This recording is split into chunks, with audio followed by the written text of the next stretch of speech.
Welcome to Parenting Matters Now, a source of parenting advice a few minutes at a time. Are you teaching your children to take care of the car? Hi, this is Dr. Roger Smith. I am standing in front of my truck, and no, I'm not going to talk about auto mechanics. I'm going to talk about training your children. My wife had a routine whenever she would pull into a gas station, and the children were small. The oldest one might have been 11 or 12, or maybe 13.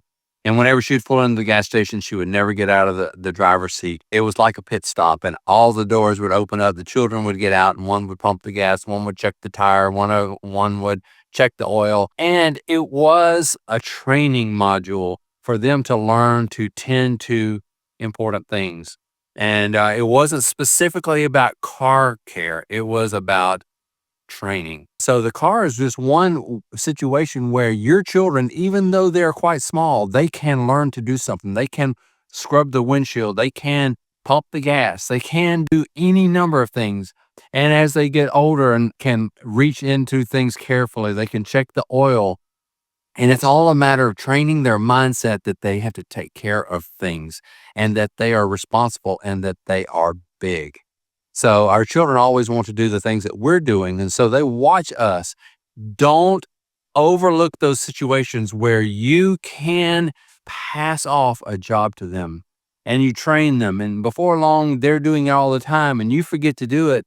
And then they grow up and move away. But it reminds me of a saying that Zig Ziglar, a business leader and motivational speaker, used to say about training employees. And it talks about training. It's the same thing about training children. It says, the thing worse than training your employees and losing them, because people want to hire away well-trained employees. The thing worse than training your employees and losing them is not training them and keeping them.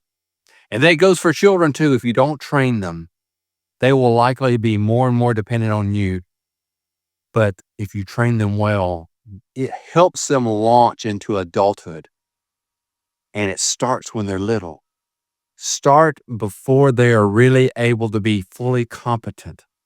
And you guide them, train them, give them skills. And the car is just one situation. So train your children and launch them. This is Dr. Roger Smith of Parenting Matters Now. If you find the advice here helpful, I encourage you to get my book, Parenting with Influence, by visiting rogersmithmd.com. Subscribe to Parenting Matters Now for more advice, or go to rogersmithmd.com to search for more topics. See you next time.